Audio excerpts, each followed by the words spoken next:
ನನ್ನ ಎಲ್ಲ ಆತ್ಮೀಯ ದೇಶ ಬಾಂಧವರಿಗೆ ಸ್ವತಂತ್ರ ಶುಭಾಶಯಗಳು. ಸ್ವತಂತ್ರ ಅಂದಾಕ್ಷಣ ಎಷ್ಟೊಂದು ಹೆಮ್ಮೆ ಅಂತ ಹೇಳಿದ ಸಂತೋಷ. ಹಾಗೆ ಸ್ವತಂತ್ರದಿಂದ ಅಣೆಕಟ್ಟಾಗ ಬಲ್ತಾವಿಗೆ ಮರೆಯಾಗದೆ ತುಂಡು ಬರುವ ವ್ಯಕ್ತಿಗಳು ಸುಮಾರು ಸ್ಮರಣಗಳ ಭಾರತೀಯರನ್ನು ನಾವು ಅಂಧಕಾರದಲ್ಲಿ ಮಾತ್ರ ಚಿಕ್ಕಾನನ್ನು ತಮಗೆ ಎತ್ತುಕೊಟ್ಟಿದ್ದರು.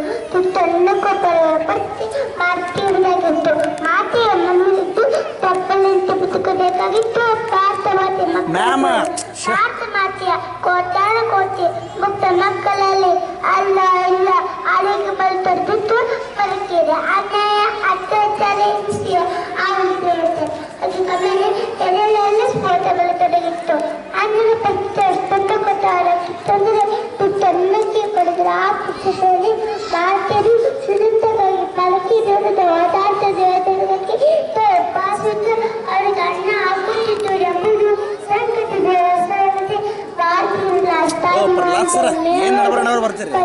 ಗಮನಿಸಿದ ಭಾರತವನ್ನು ಭಾರತೀಯರನ್ನು ಮುಕ್ತಗೊಳಿಸಿ ಸ್ವತಂತ್ರದ ಪತಾಕೆಯನ್ನು ಹಾರಿಸಬೇಕೆಂದು ಸಂಕಲ್ಪಗೊಂಡಿದೆ.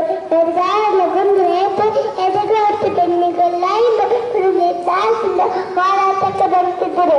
ಭಗವಂತರು ಸಾರ್ವಜನಿಕ ಸಂಜೆಯಲ್ಲಿ ಕಿತ್ತೂರು ಸಣ್ಣನ್ನು ಹೇಗೆ ತೋರಿಸಿದ ಮಾತವಲ್ಲ ಅನೇಕ ಮಹಿಳೆಯರು ಕೂಡ ಹೋರಾಟಕ್ಕೆ ನಂಬಿದ್ದರು. ಅದೆಷ್ಟೋ ವೀರವತ್ತರ ಜೀವನ ರಕ್ತಪಾತದ ನಂತರ ಭಾರತವು 1947 ಸ್ವತಂತ್ರವಾಯಿತು. ಈ ಸುದ್ದಿನ ಕಾಂತಿ ಸಂಧಿಯ ಲೇಖನ ಸಣ್ಣದ ನಂತರ ಭಾರತನು ಸ್ವತಂತ್ರಗೊಳಿಸಿದ ಸಂಕಲ್ಪದಿಂದಾಗಿ ತನ್ನ ತಾನನ್ನು ತನಗಿತ್ತು. ಭಾರತವನ್ನು ಭಾರತೀಯರನ್ನು ಸ್ವತಂತ್ರಗೊಳಿಸಿದ ಎಲ್ಲ ವೀರವರಿಗೆ ನನ್ನ ಕೋಟಿ ನಮನಗಳನ್ನು ಅರ್ಪಿಸುತ್ತೇನೆ.